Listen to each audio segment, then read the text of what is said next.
Yan guys, good morning. Dito tayo sa isang resort. Mag-i-inquire tayo para sa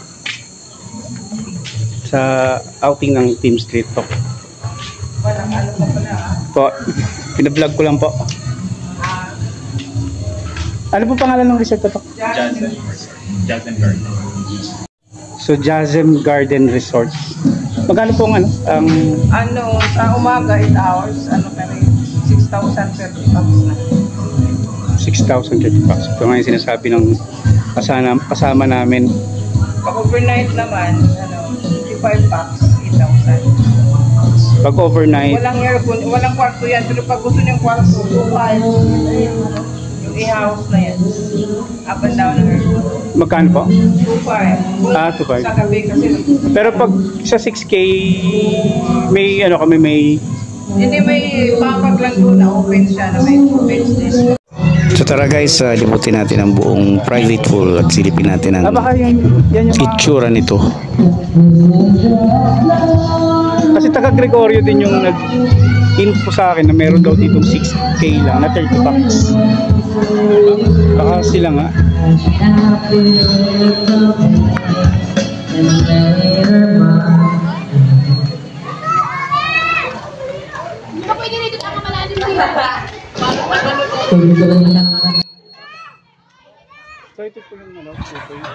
So yun guys, ito yung kanilang room na 2 bedroom, isa baba, isa tsaka sa taas. Bali naka loft siya, loft. So 2,500 po ang presyo niya. So hindi po siya kasama dun sa 6K.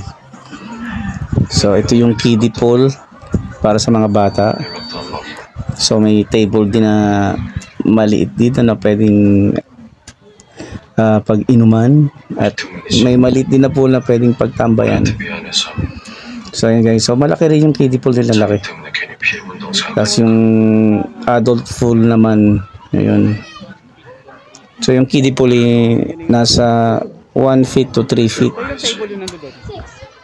Tapos yung sa adult naman is 4 feet to 5 feet.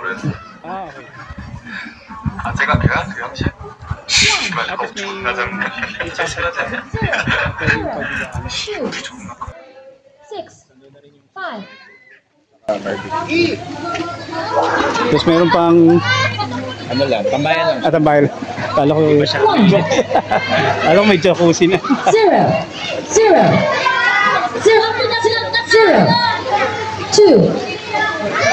6.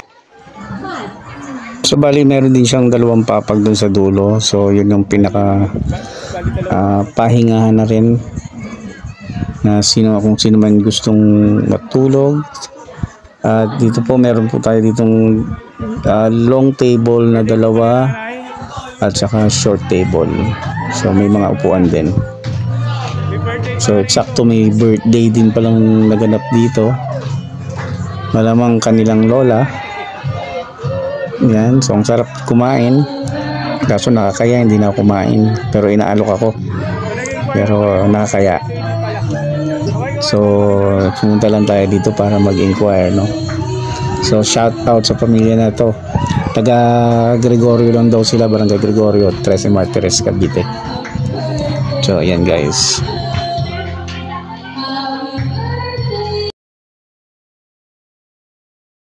A few moments later.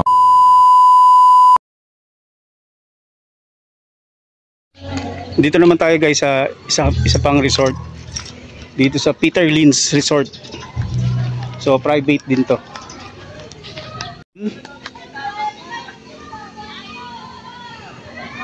May kiddie nasa dulo at ito yung adult naman. So meron din pwedeng tulugan dito.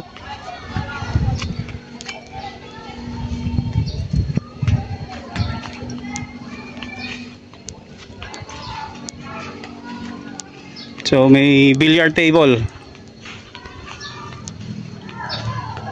So marami ka rin mapapwedeng pwestuhan dito. Washing area. Dito na rin yung cooking area. Kanilang pantries. May video okay na rin. So ito yung pwede niyang i-occupied sa 9,000. 20 packs. Dito lang yan sa Peter Lynn's Resort. Dogi! Si Dogi, ano? Dogi, si Coffee pala ang pangalan mo. Coffee! So yan guys.